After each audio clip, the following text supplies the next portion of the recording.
TJ, Hey, hey. let's talk about Bealtaine. Okay. I think this is one of my favorite sabbats. I know you love it. I also think I might say that every sabbat. Well, they're all pretty great. Yeah.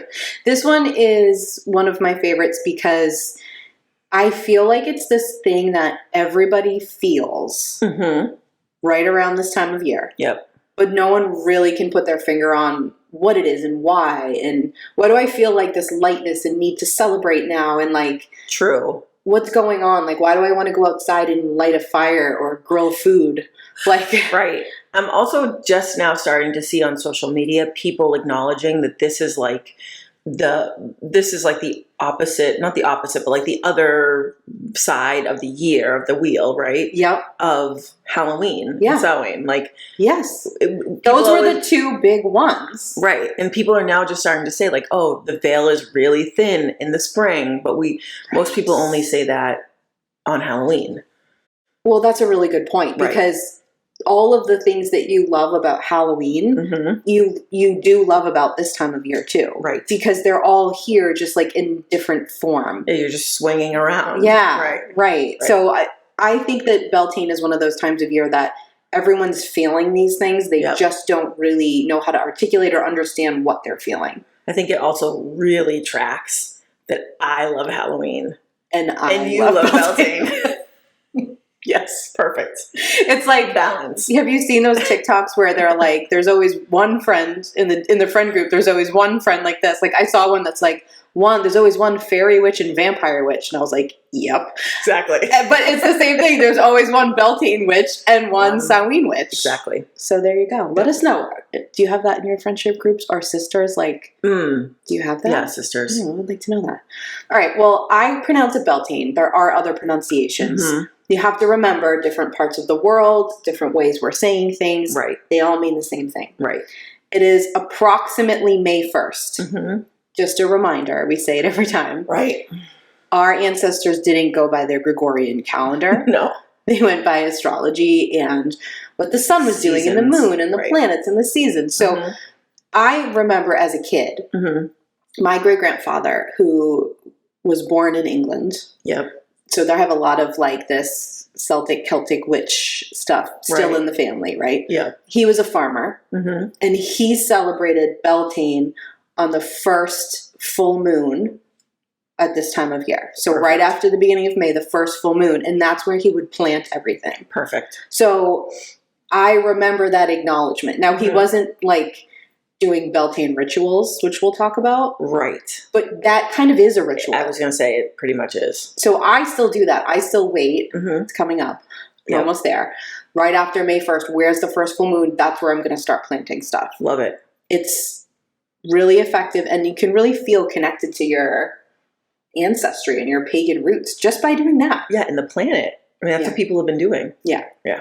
Now, like you said before, with Samhain sort of being the opposite sabbat and like this, and Bealtaine being across from it, our ancestors, think of it this way, they really only recognize 2 seasons. Right. So it was the season that kicked off with Bealtaine, and it was the season that kicked off with Samhain. Exactly. So we are now kicking off the spring season officially. New season. Yes. Right. Okay. So they're not certain where the name exactly comes from. Okay. I feel like I say that on every single one too. Right. Well, it makes sense. Yeah. Yeah. But I think I have my own theory. Okay. Based on research, not just what I came up with. But I want to tell you a few of the things that people think it could come from. And then you can form your own. Okay. So the Irish death god is named Bealtaine. Beltane. Okay. The Welsh god is Beli. Beli. Celtic fire god is Belanos. Okay. Phoenician vegetarian god is Baal. Baal. Okay. I think, though, it comes from the term balefire. Okay. So balefire was also pronounced bellfire.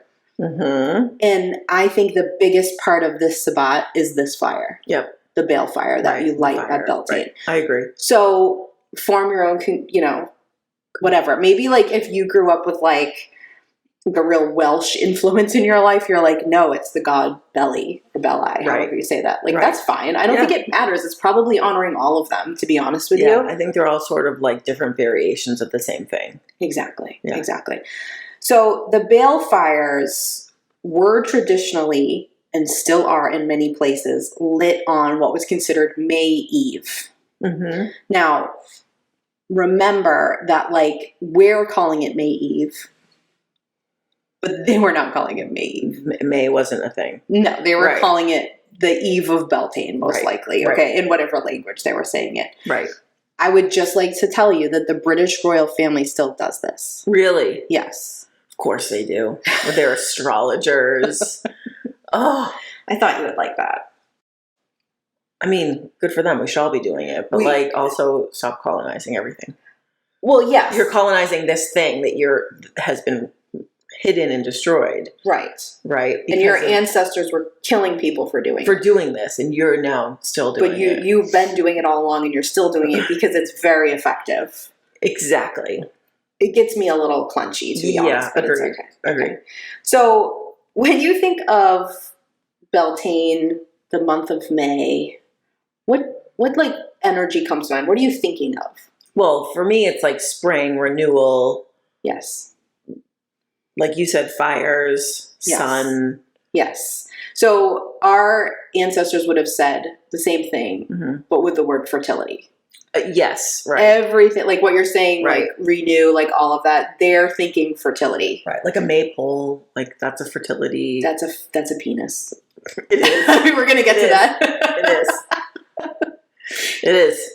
It's a penis. I mean, my kids, their elementary school, like that's one of the big, like concerts is the Mayfest concert, and they do the maypole. Like they dance around the maypole. Yeah, which is great. It is great. But we're going to get to the maypole, so we'll talk more about it. But we hear it and we're like, oh, these are all sexual symbols. Like, and kids are doing this, but it's no, it's not like that. You're looking at fertility and abundance from a very kind of colonized, patriarchal look at what it is. Overly sexualized.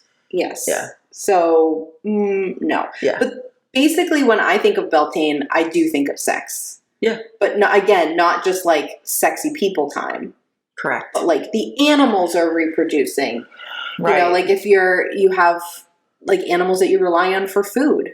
Well, because we're just coming out of up here in the northern hemisphere, we're just coming out of winter. Right. Right. So like there was scarcity. It was dark. Like you were healing. You were hunkering down. Now it's time for like reproduction, eggs to hatch. Like that's the whole thing.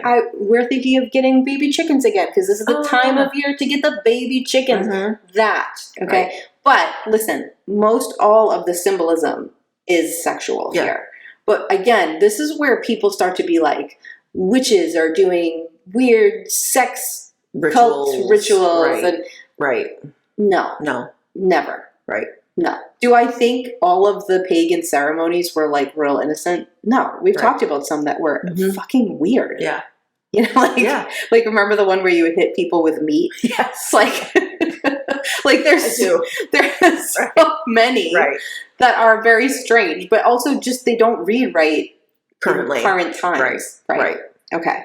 So the fire was a big deal, and there were all kinds of things thrown into the fire. So aromatic things like holly springs. Right. Now, if you listen to our Yule episode, you know that the Holly King is a big deal. Yep. So that was representing the Holly King because listen, it's not like here where like Santa is only a big deal at Christmas. Right. These kings and queens and gods and goddesses all year. Were all year. Right. Were always there. But they had like, these were the things that like we mainly celebrated them for. Right. It's kind of where people get the idea of Jesus. Like, well, he was born here and he supposedly died here. We moved the date to fit the pagan calendar. But still, like, you know what I mean? Yep. Like, it's kind of coming from this. Like, well, this is their big show. Right. And it also makes sense that you would burn things because like holly is going to smell good. It's probably going to keep bugs away. Like our ancestors weren't dummies. Right. They knew what they were doing. It wasn't just like this weird, like randomly, let's do this for Holly to cast a spell. Right. You're thinking of it wrong. Yeah, I mean, they were casting a spell with it. Yeah. But they're also coming out of the season of, so back at Samhain, they were putting holly branches on their mantles. They were doing, now they're going to put flowers on their mantles. Right. So they're going to take down the holly. Take the mantle down. And they're going to burn it. Right. To end that season symbolically. Yep. Now, you're probably not going to burn the plastic one you bought at Michael's. Please don't do that. It's bad for you. Right. So you're not thinking of that, but you probably are going to go out in your yard, if you have one, and gather all the stuff and probably burn like the sticks and the brush and all of that. And that's doing that same thing. Exactly. So if you have this urge to clean up your yard and burn. That's why. This is why. Right. Yeah. Okay. So in Sweden, the fires were lit by 2 people striking 2 flints together. Okay. Does that sound a little symbolic at all to you? Yes. That was on purpose. Yes. In Norway, old brooms were burned, and the new ones that were made during the winter were brought out and dedicated to their new purpose. I love that. I love that so much. I really like that one. I mean, I'm not going to make my own broom, let's be honest. No. But I would buy one from someone who made it and like burn my old one and symbolically put that little one that I bought from someone on my mantle or something. Right. Just find what works for you. Right. Yeah. But imagine life as a pagan, like no TV, right? No cell phones, right? Like that's what you're doing when you're hunkering down for the winters. You're making things to keep yourself busy and occupied, and don't forget they weren't just sweeping the dirt. Right. This is how they were clearing energy as well. This is all symbolism. Exactly. There is a Slavic tradition of wreaths being thrown into the fire specifically for healing. Perfect. So think of that symbolism, because remember, wreaths represent the wheel of the year. They didn't just used to, they still do. Yes. Can't just change it. That's what they're doing. Okay. No, that's why you like a wreath. That's why you always have a wreath on your front door. I love a wreath. Yeah. Sometimes I suddenly have to make a bunch of them. I know. And I'm not even that good at it. I just need to. Right. When you have those things, there's a reason for that. Right. So they would throw that in for healing. And I love the symbolism of that. Like, oh, this was the wreath from last year. This is the wreath of the new year. Right. We're letting that go. Yes. Right. Yes. Okay. Many cultures invited their ancestors to sit by the fire with them. Now, this is what you were referring to before. Right. When you were saying, like, this is very similar to Samhain. Like, Samhain was like, okay, let's invite the ancestors in and let's celebrate them. It was never spooky. Bealtaine was equally as into the spirits. Right. But we don't talk about that now. No. I don't know why, because I think the big religious figure rises from the dead at this time. So you'd think that would be the spooky zombie time. Yeah, exactly. I don't know. I don't make the rules clearly. Well, we only talk about it in that reference, like that resurrection. You don't talk about it like a spirit. Yes. Even that, like in the Christian religion, we're not talking of like it's told to you like it's literal. Right. Like it's a literal human being. Right. That died and then was resurrected. We're not like, you can't even in that frame talk about like spirit or anything like that. Very true. Very true. And I mean, I've gone on this tangent a million times, so I'll spare everybody, but like, they weren't like channeling ghosts and like being spooky. No. They were just calling in their ancestors and honoring them and celebrating them and like communicating with them, because that was normal. That was very normalized. I get bitter about it, because when you grow up as someone who that's really easy for you to do, like you're just born a person that like communicating with spirits and ancestors is just easy, and you grow up in a culture that tells you that there's something wrong with you, or it's evil, or it's supposed to look scary like on TV, you get to be a little bit of a bitter Betty about it when you're like, why are we still misrepresenting this so much? Right. And some cultures have done a better job at holding that, like Day of the Dead, and if like that's something which would be like considered, most people that honor that are in a religion, right, but they still respect the altar of their ancestors, like feeding the ancestors. There are some communities that have held on to that. Yes, thank goodness. Right, but this like overly colonized white people, us, like our cultures have had to let that go. Yeah, and it's only hurting us. It's only hurting everybody. No, it's time to take it back. Yes, exactly. In Scotland, fires were lit from what was known as the Need Fire. The need fire was created by friction from a wheel.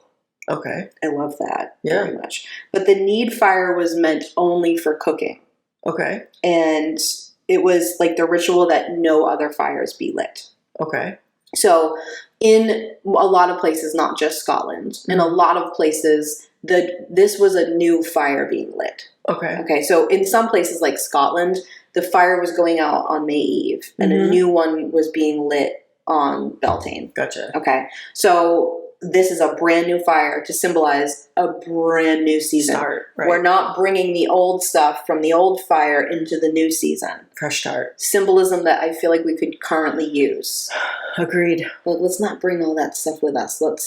Let's take that fire down and light a new one. Exactly. Start fresh. Yeah. Yeah. So in Scotland, you could keep a fire only for cooking. It couldn't be used for anything else, and they called that the need fire. Okay. Okay. There was a tradition to take home a piece of the smoldering fire that was like lit to light your own. So you have to imagine, if you don't know what a bale fire is, it's basically a bonfire. Exactly. So it's a big, huge fire. Right. Yes. So there would be one lit in like your village. And so there was a lot of tradition where you would take a smoldering piece from that fire and light your own fire. And again, the symbolism of that with community, with we're all taking from this one thing. Right. What that does, even if you're not really thinking too much about it, but the energy of that in like a community is very powerful. Yeah, because you're all then in your individual homes. Yeah.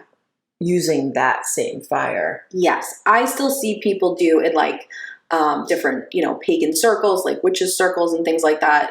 I see people doing like, here's one candle, everyone light a candle from that. Well, that even happens in Christian communities. Like on Christmas Eve, they'll do that. Because we know they're not original. Right. Yeah. But that, you light all the candles from one. Yeah. So that's symbolism. You can do that too, is my point too. Like that symbolism is very important and still in our culture now. Right. Okay. The other part of that fire that you're taking home, like, so you get a piece of fire. There's tradition that you can't give any of your piece away. Okay. So you can't, like, if I take a piece from the fire and you're walking to the fire and you're like, oh my God, I don't feel like schlepping all the way. Right. Can I take a piece of yours? No, you have to go get it. No. Get your own piece of fire. It was just because then you wouldn't have taken the fire from someone else. Right. And that would have given you bad luck. Yeah. I mean, that makes sense. Okay. They also believed, for the same reason, that you can't give this away because the Fae could be tricking you. Oh, really? So there's a belief that fairies cannot make their own fire. They have to get it from a human. Okay. All right. This is an old pagan belief. Yes. But fairies are tricky. So there was this fear that Fae would disguise themselves as somebody and say, can I have some of your fire? And then you have to gift it to them. So you're gifting it to them. And you're giving them your fire. And now you've entered, we know if you've listened to our Fae episode. People love that episode, by the way. I'm just going to say. It's a good one. If you have so much feedback every time we play it. I know. Go listen to it if you haven't. But that now you've entered into a contract with a Fae. And now they have power over you. And that's bad news bears. This is very like Rumpelstiltskin energy. It is. But also they're not just like murdering you. No. But of all of a sudden, like, your crops don't do as well. Yeah. Or what I can think of in the modern day is, like, shit starts to go missing in your house all over the place. My first question to people when they tell me that, I remember saying this to your daughter, I'm like, what contract did you enter? What did you invite a Fae to do that you shouldn't have? Like, where were you not holding your boundaries as good as you should have, right? Your energetic boundaries, exactly. Yeah, so, like, that, I mean, I form the question different to different people. Right. But that still, I think, is a thing that happens. But, like, that's how aware of that our ancestors were and how much importance they placed on it. That it was, like, in Bealtaine tradition that you have to go get your own piece of fire and you cannot gift it. Yeah, there are, like, rules about it. Yeah. It's dangerous to not have boundaries. No, keep your own shit. People can get their own. Get your own. Get your own fire. Get your own. I'll walk with you. Part of the community, right? Like, we want you to have the community fire. But, like, you can go get your own. I'll have mine. We're good. You know, it reminds me of the energy of when, this is just a very weird side note tangent, but we're all used to that. Yeah. Yeah. Okay. welcome to the podcast. It reminds me of when, this grinds my gears every time, there's a bunch of celebrities doing like a telethon or whatever, a pledge-a-thon, trying to ask us peasants to pledge our money. And I'm like, you're millionaires. Yeah, let me see your bank account. How much are you being paid to be here? Just donate that and we'll fix it. Exactly. All of you give some of your money. It drives me crazy. It's sort of that like, no, you go the rest of the way. I'll help you get there. Are you having trouble getting to the fire? Let me help you there. Well, it's like passing the buck. Like if we are a part of a community, then we all need to do our share. Yeah, if someone can't get to the fire, you help them to the fire. Exactly. To get their thing. Yeah.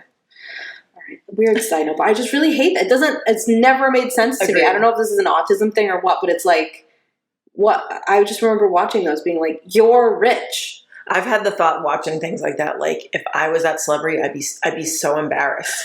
I'd be waiting for someone to call. I'd be waiting for you to call me out and be like, "What are you doing?" I'd be waiting for someone to be like, "Jamie, you have $20 million. Right? It's like, why are we? We don't even have health care. Why are you asking us to donate money? Ask another country or something. We're poor." Okay. Don't get me started on healthcare, man. I mean, I would like to get you started on healthcare, but I'm not going to. All right. Fix it. I think we need to gather ourselves. Okay. After getting upset. Call Bernie Sanders and fix this shit. So we'll go do that and we'll be right back. I had an obsessed segment, but I'm switching it. Oh, it's like I don't know what either of them are, so I'm in the dark. No, but you said something. I don't know what when we were in this last segment. That made me think that I want you to share with the class. I still haven't heard this myself. Oh. I know, it's really putting you on the spot. I want to hear about Stonehenge. I had a feeling you were going to say that. Did you? Because I didn't have that until like literally 13 minutes ago. So I was like, she's probably going to ask me that, so I should organize a story in my head. But she might not ask me that because I haven't actually got to tell her it yet. This is how intuitive she is. But well, you knew it before I knew it. I think we just know each other very well. You said something about pagan fires, and I was like, Stonehenge, I haven't heard about it yet. I went to Stonehenge. How was it? It was amazing. It was like everything that the people say. Yeah. I mean, the funny thing is that people are very mixed about the reviews of it. Some people are like, that's nothing. How boring, blah, blah, blah. Yeah, I mean, I don't want to call... They don't get it. I don't want to call anyone out, but I saw some comments on maybe some like Facebook post of yours or... No, on Facebook. Or Matt's. Maybe Matt's. Yeah. And someone was like, most boring thing ever. Oh, yeah. But it had the energy of like how I talk about Plymouth Rock. Which is different because that's like colonization. Right. That's like a different vibe. But like, right. But this also wasn't someone from the area. Oh, was it? No. It's like, but why would you yuck someone's yum like that? Like if someone's posting, yuck someone's yum. What? Don't yuck my yum. You've never heard that? All right, someone out there has. You have never said that before. No, I say it to my kids. I'm like, don't yuck my yum. They learned it in school. You don't yuck someone's yum, even if you don't like it. Okay. Now we're obsessed with this. Okay. We've deviated. I'm obsessed with that saying. I'm sorry. Okay. If you don't like something, that's okay because someone else does. That's their yum.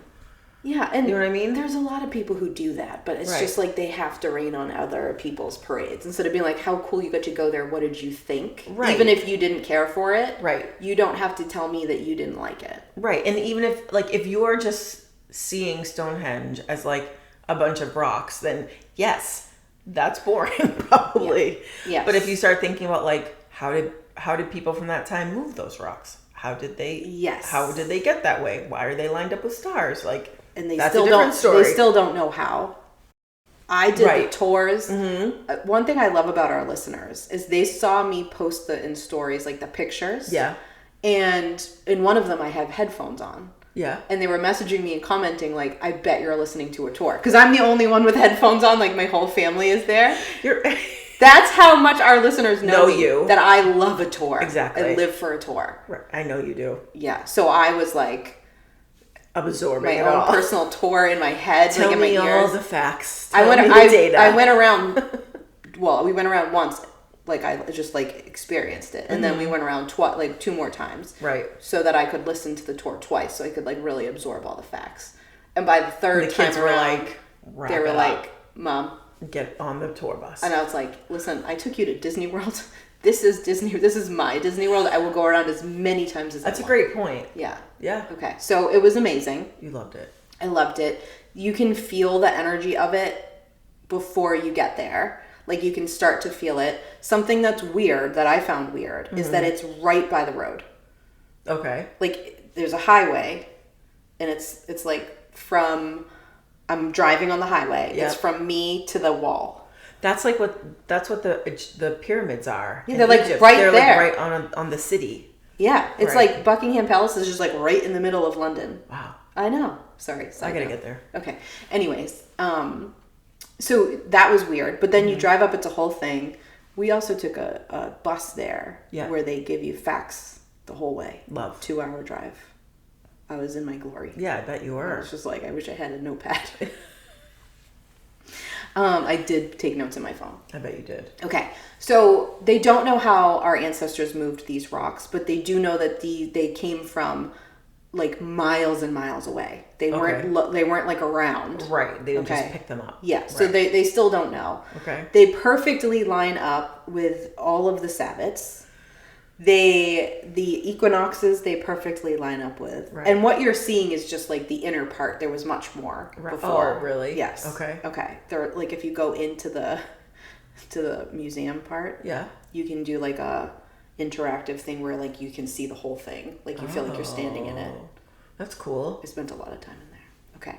So we get there. First of all, the energy is strong, like really, really powerful. You can start to feel it. There's also like wind whipping because it's like a big field. Right. The first thing I do is look, and Matt goes, "Look, over there. There's a freaking bunny in the middle of it." You texted me about that. I did. Talk about symbolism. Yeah, that's incredible. So, of course, I get like emotional about that. I get emotional as we're pulling up. I'm weeping just looking at it. And I'm sitting next to Riley, who has just gotten car sick. And he's like, "Cool." Like, this. I'm like, ah! Mom's crying about bunnies again. I mean, I wasn't making noise, but there was just like a lot of, and I couldn't speak because I was like, ugh. But like, you could just feel something. I love that. But as you walked around it, and my kids commented on this too, I wasn't the only crazy person. You could feel different kinds of frequencies. Okay. So like you could feel, changing. Yeah, you could feel it hitting your heart chakra. Then you would walk a little further, and you could feel it go up to your throat, like.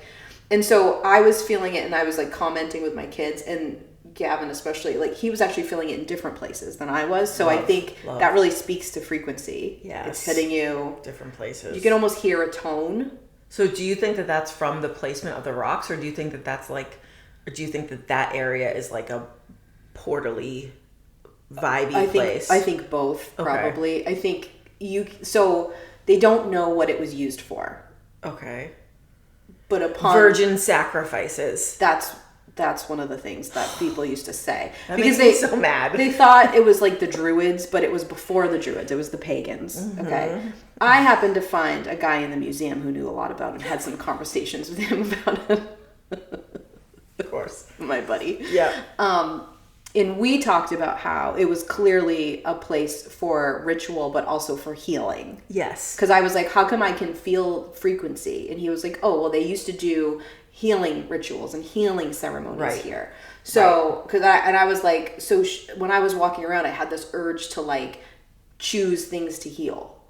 Love. And so he was like, yes, that's what we believe they did. He was like showing me these like old text things about that. Very cool. He also then brought me to an area where he showed me like, here we were making like these triangle arrowheads, but look, over in Japan they would have never known they were making them just the same. And I was like, bro, we're friends. Best friends, yeah. But so that's the kind of vibe there. So people are walking around. You can see a lot, like some people are very emotional. Yeah. Some people are just like, cool, like this is one of the wonders of the world, so I'm like here to see it, and like that's fine. Right. But if you're like a straight muggle, like a straight up muggle, you're not into frequencies, you're not open to feeling things like that, like that's gonna read as super boring. I mean, it just looks like historic. Right. But even the muggly muggles were asking a lot of questions and commenting with each other, because I'm paying attention to what everyone's saying about like how did they do this? Right. Because that rock's too heavy for anyone to lift. And how do they get it up that high? Like, yeah. So even if that's all you're doing, you're like, this is before the wheel was invented. It was probably aliens. I mean, that's what Matt says. Did he? Yeah, Matt's like, this is definitely aliens. I'm like, okay. But they've had people like, groups of people drag stones like the miles and to see how long it would take them, and it's like forever. Yeah, it's not possible to just drag them. So they did something. They had some way of doing it. But it is like the pyramids. Yeah. But I would say go see it. It's really awesome.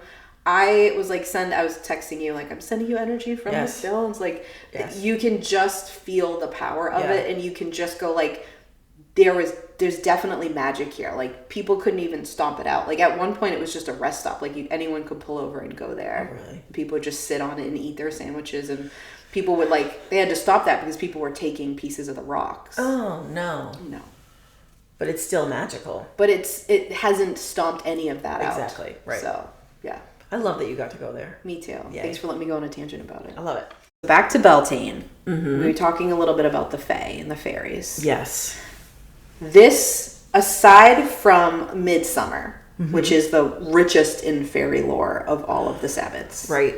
This one would be second, and like a pretty close second. Okay. Where I think with like Midsummer, there's a lot more of like warding them off. This one's a lot more of like paying homage, but like protecting yourself from them, like setting some boundaries. Yep. So, holding the line. Yep. Yes. So a lot of times around this time of year, children would wear daisy chains around their neck for protection. So if you're drawn to like a little daisy outfit in the spring, or like, that's not you being basic again. Don't start with me with this thing that we only say to women. Right. Men who are all wearing the same suit, picking fantasy football teams, being the same person. But women are basic. Stop. Right. For wearing like a sunflower dress in the witches. Spring. We're witches. Right. Livestock were fed dillweed. Oh, dillweed. To protect them from fae. Huh. I know. Interesting. I thought so too. Hot coals were tossed into the fresh butter to protect it from the fae. Okay. If it was too hot, they couldn't take it, apparently. Okay. Lots of ringing bells, as you remember from Yule, the same thing. Right. I mean, they're really everywhere. Right. But they had them on their altars. They were rung at sunrise in a lot of places. They were on the Morris dancers, who are the dancers that dance around the maypole. That's what they're called. Yep. They do a fertility dance around the maypole. Right. Again, we'll get to that. But they were on their shoes or around their ankles. And then wind chimes. Yes. People put their wind chimes out. Right. I love a wind chime. I know you do. That's why. Right, exactly. I mean, I do like the sound, but like, it's literally in your DNA. Right. Yeah. I feel like I'm hitting the microphone and the stuff around me a lot today. You're into it. We're into it. A lot of hand motions. Right. Sorry. Well, we haven't recorded in a while. Well, yeah, but they don't know that, Jamie. No, I mean, it's been a while, everybody. It's been a few weeks. It's been a couple weeks. Okay. So, Chinese tradition. I think this is a super cool one. So there's a Chinese tradition of men walking around the village reminding everyone to put out their fires the night before Bealtaine. Oh. And then everyone would eat cold food that night. So this would be a night you'd have a salad. Love. Yeah. Cool. Because you're putting out the fire. So they didn't have like the Stuff need to fire cook. like Right. this in Scotland. It was just like, let's prep stuff. Right. The fire goes out, we eat that, and we eat cold food. Yeah, and then that becomes the tradition. Yeah. Right. I like that. I love it. Okay. So we mentioned this in a previous episode, but I love it, so I'm gonna mention it again. Like we have episodes like that cover all of the sabbats kind of together to show you like the wheel of the year in general. So I mentioned this here, but I'm gonna say it again because I love it. But men would propose to women with flowers. Yes. So they would climb in the Alps. They would climb up. There's this flower called Edelweiss. Yes, like the song from The Sound of Music. Yes. They would climb up and they would get that flower. It only grew up there. Yep. So the man was like, I climbed all the way up the Alps. Otherwise, I couldn't have got this. Right. Will you marry me? Love. And again, they weren't saying marry. Correct. But you know what I mean. Yep. Will you be in a hand fasting ceremony, and can we be committed to each forever. other? Yeah. Right. Yeah. And it wasn't even always forever. It was like, till we don't want to. Right. Which makes more sense. It's not legally binding, so right. There were no you can leave when you want contracts. Right. Yeah. Yeah. Yeah. That I think I said it in the other episode, but that reminds me of Tangled. Oh yeah. When Mother Gothel goes and steals that special flower. Yeah, to keep her young. Yeah. I just think you see that theme. The symbolism of that. Yeah. And I just don't think we can kill that. Like, no. Again, you're not basic if you want flowers. No. I love flowers. Same. I mean, you have your like capitalistic rants about certain flowers we did people talk spending about this. too much money. Yes, I'm sure you have that around this time of year too. But no, it's just like the Valentine's Day $75 dozen red roses thing that is too much for me. You don't care for that. That's capitalism. You're not mad at the people buying it. You're mad that it's been marked up like that for a holiday. They're ruined. Yes, agreed. Okay. The Great Rite, this is from Bealtaine. Mm-hmm. It has to be, if not the top 3 most misunderstood pagan tradition. Okay. Misunderstood, but also misrepresented. Okay. So the Great Rite is exactly what you're imagining it is. Like RITE? Yes. Okay. But this is found in, like, literally every pagan culture I could find has a version of this that is done at Bealtaine in their part of the world. So remember, we're talking Northern Hemisphere time. So Southern Hemisphere has the same thing, just flipped. Right. Okay, the dates are different, but it's the same stuff. Yep. So this symbolizes the sexual union between the god and the goddess. Yes. Okay. Mm-hmm. This is a ritual performed with a man and a woman. A man places a knife in a chalice that the woman is holding. Yes. That's what they were doing. They weren't going into a cave and having sex. They were going like knife, chalice. Chalice are symbolic. Yes. It was a man and a woman to represent the parts. It had nothing to do with saying like 2 men can't have sex, 2 women can't have sex. There were no rules like that. No, it's correct. Exactly. See what I'm trying to say? Yeah. It's about bringing together. It's about balance. Everything is about balance and energy. Right. And so you're bringing together the male part, the female part. Yes. Together symbolically. Doesn't mean that men can't have sex with men or women can't have sex with women. Exactly. Or that there's other genders. It just means that like that's part of that like bringing together of things. It wasn't excluding anyone. Right. Because it wasn't about that. Exactly. It was about reproduction. Yes. You also have to picture a time when women weren't only, controlled and valued for their ability to reproduce. Right. So you don't have that weighing on, like, oh, the woman's holding the goddamn chalice. Like, I know, I get it. Yes. But back then, that women were... It was a different lens. They weren't treated that way. Correct. We weren't controlled for our ability to birth. No, and we were honored for that. That was something of honor. Exactly. So, but it wasn't all of it. It wasn't the only thing. It wasn't the only thing. This was just honoring creation. Correct. This was not saying this is the only way that, the gods allow sex. No. Right. There's so many stories of the gods having sex with each other and the goddesses having sex. Like, right. That was not a thing. No. This is the time of year where they're thinking of the planet with abundance and fertility and their livestock procreating. Right. And, like, not like romantic love. Yeah. And, like, love making. I don't like that word, but, like... I could tell by the face you made when you said it. It's not that. No. But we hear it and we think about it through this frame of this like sort of warped sexuality that we have. Yeah. So it feels weird. You have to kind of at least remove it for a little bit and then hopefully start to like rewrite it for yourself. Exactly. And the 2 people who would do this ceremony were not necessarily even people who were in a relationship. Together, right. No, it was just like an honor that like you probably did a lot for the community over the winter, the tough part. Right. So you were honored for that by being asked to be a part of this ritual. The ceremony. Yeah. Right. It wasn't like, ooh, the virgin and the, whatever. Like none of that was there. Right. We've added all that. Correct. The other thing that I still hear people criticize about this, like even when I was, researching for this episode, I saw a ton of it.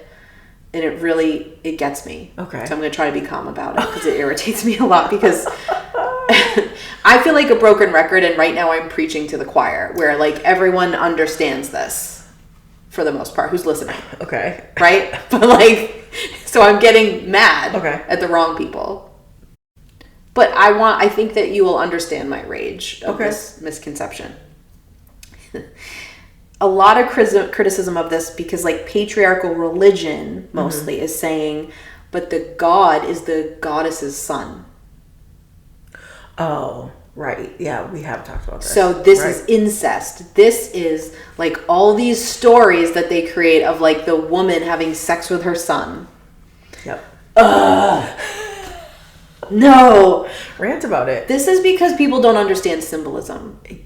Well, and because we're taught to take things so literally. Yeah, and they're also trying to villainize and make this like bad and icky and gross. And especially if there's a woman involved, they have to like chop her down a little. Yeah, any angle to make it discredited. Okay, so here's the thing. Feminine energy and masculine energy. I know you get squidgy about this in a good way because it needs to be protected, but it is not about gender. Correct. It has nothing to do with gender. It has to do with energy. Yep. Okay? So masculine energy and feminine energy. Feminine energy recycles. Masculine energy goes out, dies, and recreates. Right. Okay? And I don't mean like a man just dies. Like, no. You know what I'm trying to say. It ends and then it regenerates and starts again. Yep. Okay? Just think of every little part of how that anatomy works, and you can understand that. Okay? Correct. Again, it's not about gender. It's about energetically how these things happen for creation. Right. Creation's not the be all end all, everybody, but like at this time, it was so important because it was the only way to survive. Was the creation of the crops, was the livestock giving birth. Like it was the only way. So that's why it was being so celebrated. Or to create more people to then like take care of the farm and we're overpopulated now, but then if you wanted to keep your family alive, you needed people to help on that farm. It's the only way your legacy and energy kept going, right? And also just to stay alive. Yes, correct. Yes, absolutely. It was a miracle if kids made it past the age of 3. Right. Like this is what we're celebrating. Right. This is what we're talking about. Right. And so when we talk about the god and the goddess, it's the same goddess. She's not dying. She's going through. She's the maiden, then she's the mother, then she's the crone. She's going through, and she's never dying. She's just recycling herself. Right. It's like the apple on the tree. It falls on the ground, and it goes in, and the seed grows. And like that's feminine energy. Yes. That's why the apple is connected to women. That's why the apple is like the villain in the story of Adam and Eve. Oh my God, so many tangents. Exactly. I just can't. But the male energy dies. Yes. And the female energy mourns until it is reborn. Exactly. So this symbolism is what they're talking about. Yep. It's not the same goddess, this one human, as having sex with a man, and they have a baby, and the old man dies, and then the baby grows up old enough and she has sex with him. That is not what it is. No. Never was. No. It's energy. Correct. It's not humans. Right. That's what we were talking about. But this is where we're vilified. Right. With these like ideas that witches are in sex cults. Exactly. I have never been approached to be in a sex cult, and maybe that has more to do with like my appearance but like I've been around a lot of witches my whole life. No. That's just never a come story. Up. Never come up. Yeah. There's a lot of empowering sexuality. Yes. But that's not a thing in this community. No. It's not here. No. I've been to all the places. I went to Stonehenge, you guys. Exactly. I've been to Salem. Yeah, many times. Right. Many times. Okay. Like I said before, it marks the time to begin planting. So this is why we're celebrating this. It wasn't just like, ooh, yay. Right. It's almost summer. It's like, plant shit, everybody. Yes. So let's celebrate that because that's what we were revolving around. Yeah. I mean, I can't help to think like if we really did grow our own food and maybe hunt your own food if you eat meat, how much a better of a relationship we would have with food. And with the earth. Yeah. I mean, as someone who struggles with that relationship with food, right. I just think like that must have been such a different time. Yes. Where, I mean, I'll take this struggle over not like starving to death, which is what they were struggling. I'm not trying to make it sound like, oh, it was so easy for them. But do you know what I mean? Yeah. Like they just had a very different relationship to food. Well, there's an appreciation. Yeah. If you have to sort of struggle to get it and catch it and take care of it and not let it spoil. Can you tell I've watched all seasons of Alone? I was just going to say, can I reveal that Jamie actually watched Alone? You didn't watch Star Wars. Not yet. But we'll get her there. But you did watch Alone. I did. I watched every single season. Yeah, and so you even watching just watching that makes you feel a different relationship to food, don't you think? Like, because you're watching people having to feed themselves. Yeah. And having no other choice. Yeah. I mean, they can tap out and go home, but it's not like that dire. But, you know, it changes the respect that you have for the land and the animals. Yeah. And I don't know if our listeners have watched that show, but even... You should. It's a show, it's not just about survival stuff, it's about, like, the psychological journey of being a human. Yeah, so if you like that, you'll like the show.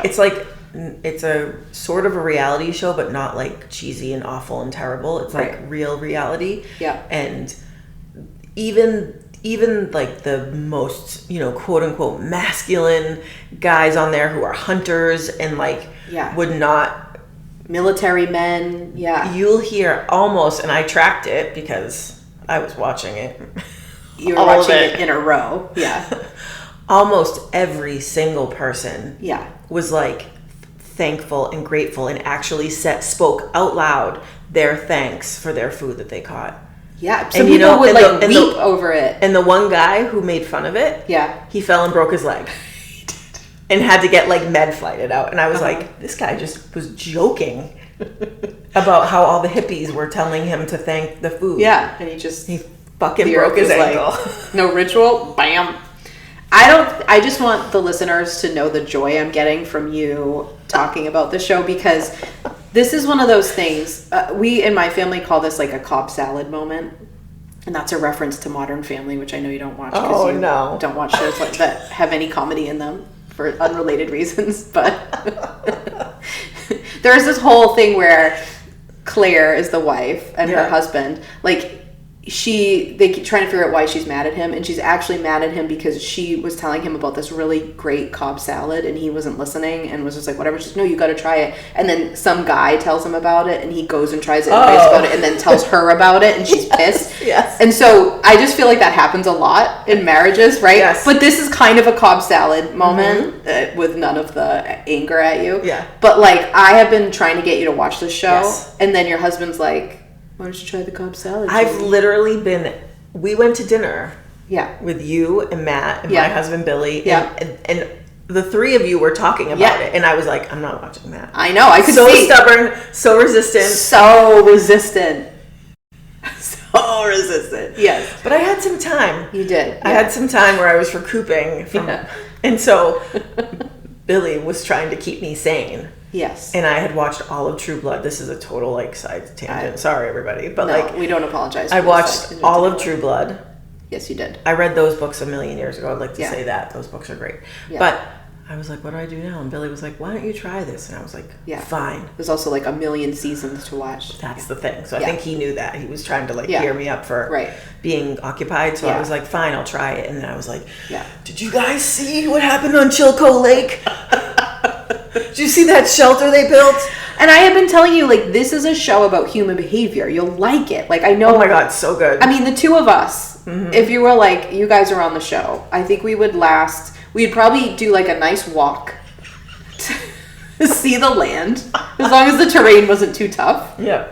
And as long, like, one of my items would be a snack, because I'm not going to bother packing any of that stuff. I know I'm not staying very long, right? Oh, I'm bringing like a gill net. I know everything. You know your stuff, okay. But the thing is, I'm not going on that show. Well, this is my point. We are not equipped. We cannot survive. We're dead. We're tapping out after our hike and our snacks run out. We're done, because you and I aren't building a shelter. No, but I do feel like I'm expert enough that like I should be a consultant.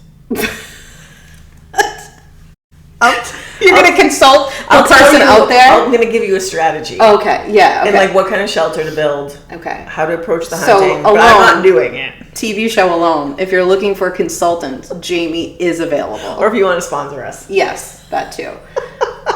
I mean, my point is that we're both these people who are not equipped. No. We do not have what it takes. No. We will not make it very long. Even the two of us working together, it's basically two people with very similar skill sets. It's not a good idea. It's over. Okay, we're not doing well. Right. We get one hike in and we're tapping the button. Yeah. But walk. I'm doing the hike. Jamie's walking begrudgingly behind. Exactly. She doesn't want to. She's trying to find a shelter. Yeah, okay. Yeah. So, but while we watch the show, do we act as if we're unequipped? No, we act like the biggest judgy pantses. Yes. I can't believe they're doing that, as if we have any idea.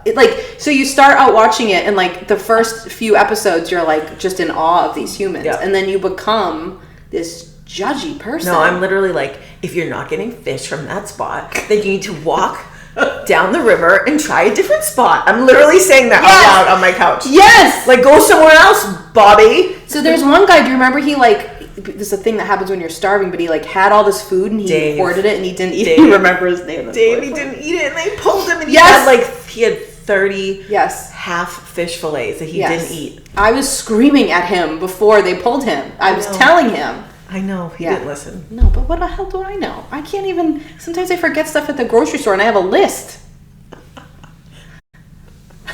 Anyways. All right. Get back to Bealtaine, but watch alone if you haven't. Yes. And they should sponsor us. Okay. So there were many rituals that farmers would do. Speaking of your rituals, the guy broke his leg. Yeah. Segue. Yes. Kind of. Exactly. Segue back. Yes. That modern farmers still do. Yes. And they're pagan rituals. Correct. They're not going to admit it. No. They're not going to tell you. Correct. It's just the fact that a freaking almanac, I can't say it, exists. The farmer's almanac, yes. Hello. Yes. Hello. Okay. But you have to imagine our ancestors also with no modern farming techniques. I think you should go back and say that again. The farmer's almanac part? Do people realize? That it's predictions? They're predictions about the weather, about the seasons. Yes. The people go in the store and buy them and plan their crops around, but plan their winters around. Yes. That's witchcraft. This is my childhood. This is what I just want you to picture as this person who doesn't understand how anything works. Humans don't make sense to them. I don't get it. Everything to me seems different and energetic and magical, but everyone's pretending it's not, but it's bad. But then they're like, but let me just buy this almanac that predicts. And I'm like, what? What is happening? It's just over and over again. And also cool. So cool. Buy the almanac, but I bought one every year. I'm not a farmer, Jamie. Right, but then don't be like, intuition. That's crazy talk. But let me consult my farmer's almanac to see when to plant things. I would read it cover to cover, and then when there was a bunch of tornadoes and stuff, I'd be like, well, if you read the almanac, you would have seen why that was happening. Yeah. Yes. This gets me so spicy. God. No, but we're the weirdos. Right. But that's what people are always sort of picking and choosing what of intuition or what of magic they want to buy into. Yeah. Right. And everything else is shit. Right. You know what I mean? Yes. Yes. It gets me mad. Okay. So picture our pagan ancestors without an almanac. Correct. Passing the information to each other. But they also don't have any modern techniques in the sense of it's super rainy this season, so we know that we need to make these adjustments. This is not, there's no tools to know that's coming, is my point. Correct. Aside from intuition. Right. And aside from ritual. Now that we have them. Yep. We have amazing ones. Yep. But we're still doing the rituals. Exactly. So they work. They're very important. Right. You're going to fall in alone and break your leg and get med-flighted. Because you wanted to make fun of thanking the land. Dumb. Right. You be nice to the land, dummies.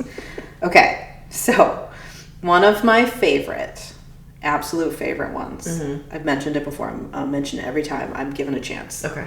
Is that women would ride bassoms, which were brooms, same thing. Yes.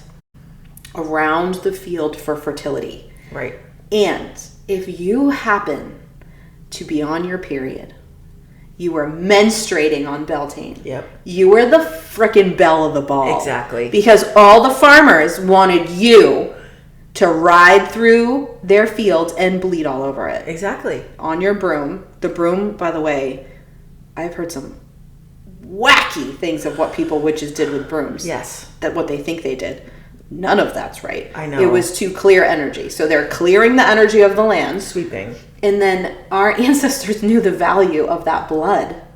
Because the blood is in the cycle of fertility, of creating a human. Yes. So then you want to create food, you call that energy in. And think of all of the stuff that would be good for the earth that's probably in that blood. Right. Yes. Like, of course that makes sense. Yeah. But now, I mean, I don't get my period anymore, but back when I did, if I went up to a farmer and was like, hey, can I run around your field and bleed all over it on a broom? I would have been like arrested. Right, exactly. Yeah. Well, I mean, people do that. Women put their menstrual blood on their plants. Yes. And it's like the craziest thing that people have heard. Farmers will have like livestock that's bleeding walk around their fields. They will get women's period blood and put it in there. It still happens. Right. Just sneakily. Exactly. Another one is that the ashes from the Bealtaine fire, they were considered sacred, same as menstrual blood. And they were scattered on the land for the crops. They were also worn around people's necks. Women trying to get pregnant especially would.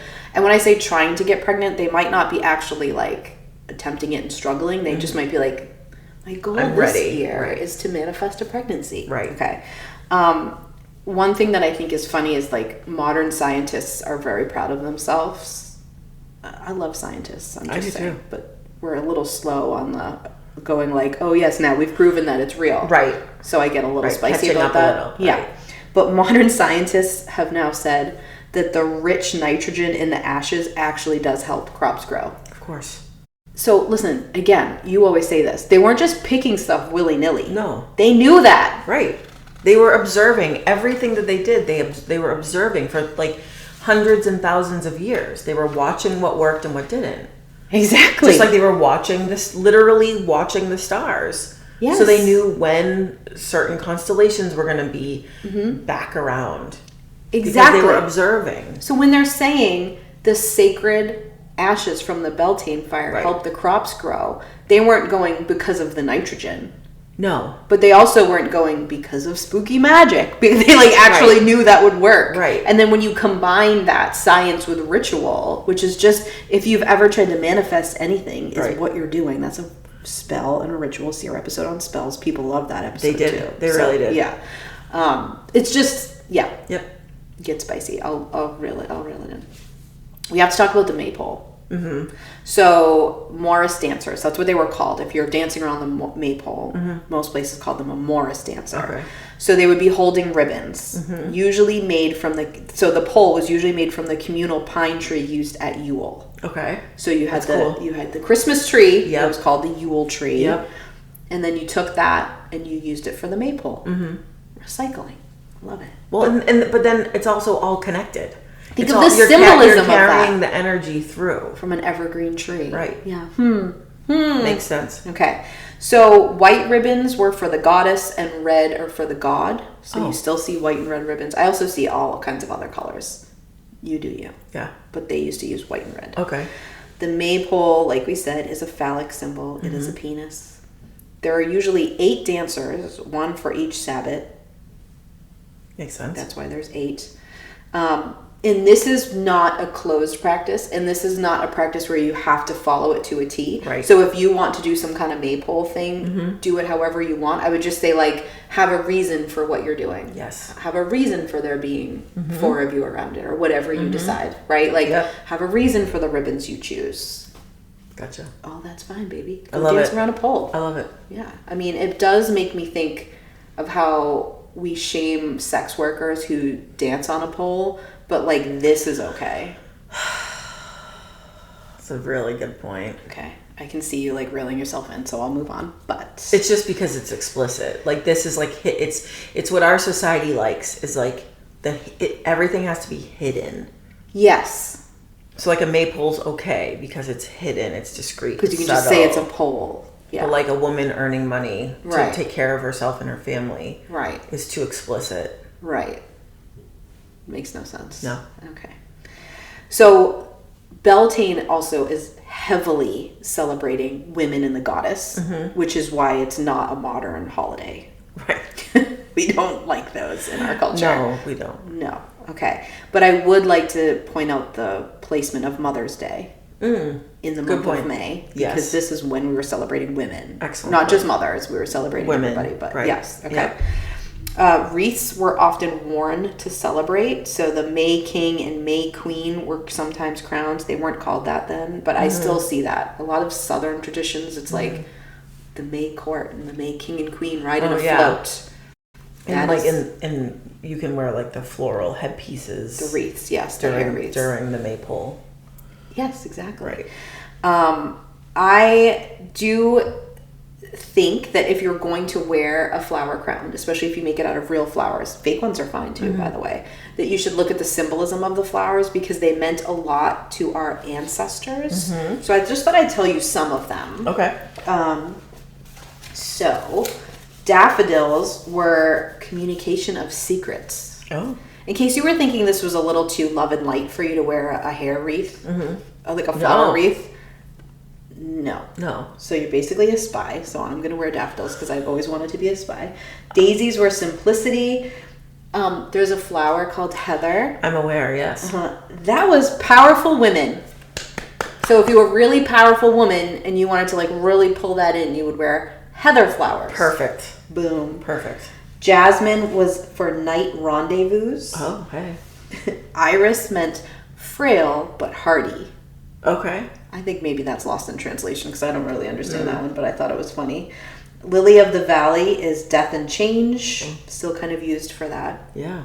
Magnolias were unfolding events. Mums were affection, which a lot of people give mums on Mother's Day. I know because it's like a mum, but it's like affection. That's what that's. I love magnolia. I know, me too. An orchid is promises kept. Okay. So, oh my God, if I saw someone in an orchid crown, I'd be like, what promise are you keeping? Tell me more. Interesting. Yeah. Pansy, you probably don't want to wear because it's weakness, which I think is funny because we still call people a pansy, saying they're weak, right? Interesting. Roses, depending on the color. Red was for love and fidelity. Pink was for youth. Yellow was for infidelity. White was for silence. Oh, really? I know. Imagine if you saw someone with a red and white rose hair wreath. I'd be like, you've had some troubles. Yeah. Yeah. Sunflowers were powerful, or power, strength, and watchfulness. Snowdrops were to represent children. Tulips, consistency.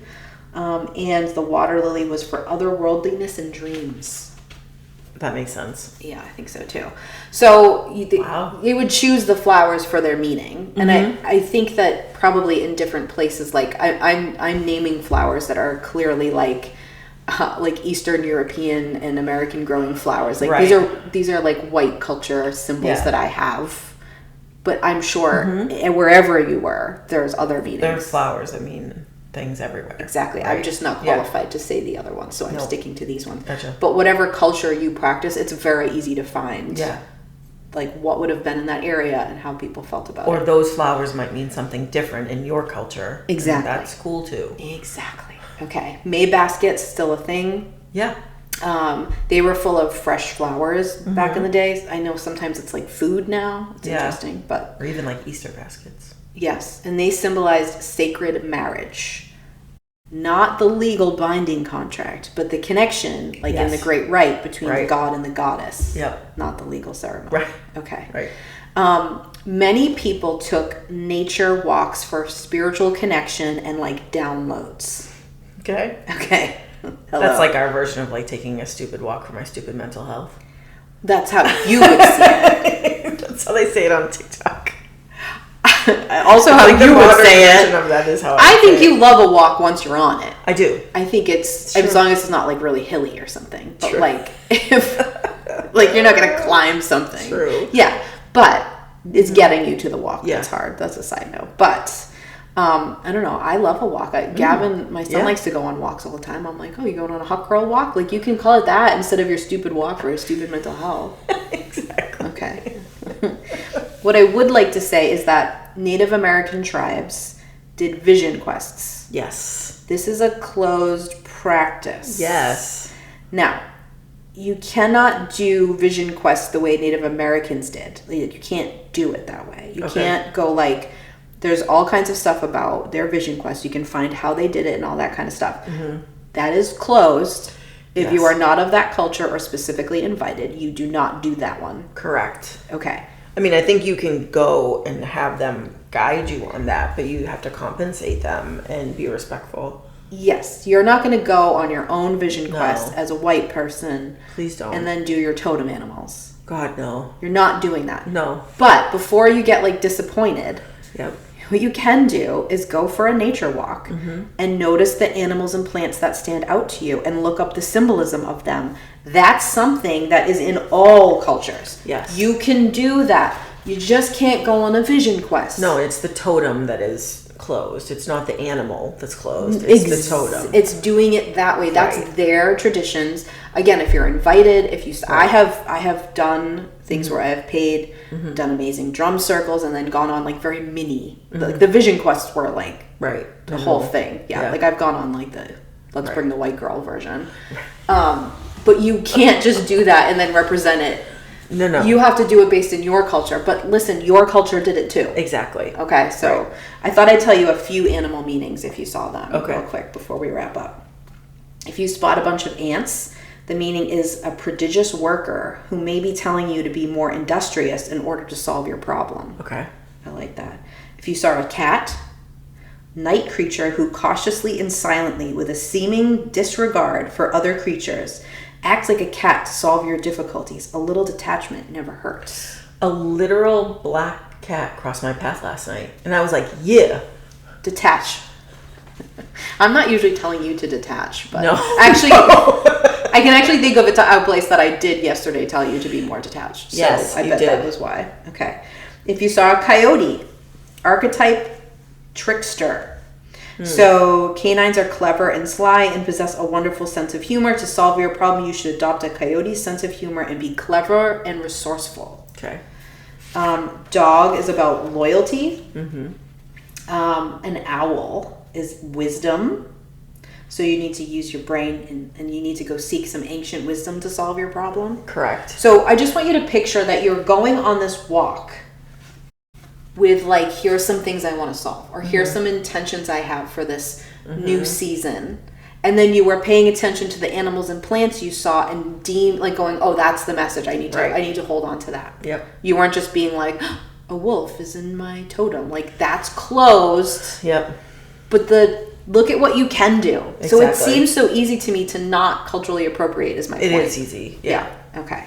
So do all those things, however you want to do them. Listen, if you are like me and at this time of year you can't wait to get like the grill going and sit outside on the deck and eat from like cook the food over a literal fire, which is what a grill is. Right. That's this stuff. That's your DNA. It's like their ancestral roots. They're there. Yeah, I want to get out and like clear up my garden and get my hostas all ready to go and stuff. Wait to plant the garden and to get the plants looking good and be out there. Yeah. Yes. To go for a walk around it. Yeah. See what I spot for a message. Exactly. What kind of birds are coming to my bird feeder. Yeah. It's all very exciting. That's a good one. Yeah. So I think we should go get some coffee and reflect on all the tangents and encourage everyone around us to light a Bealtaine fire. And watch alone. And watch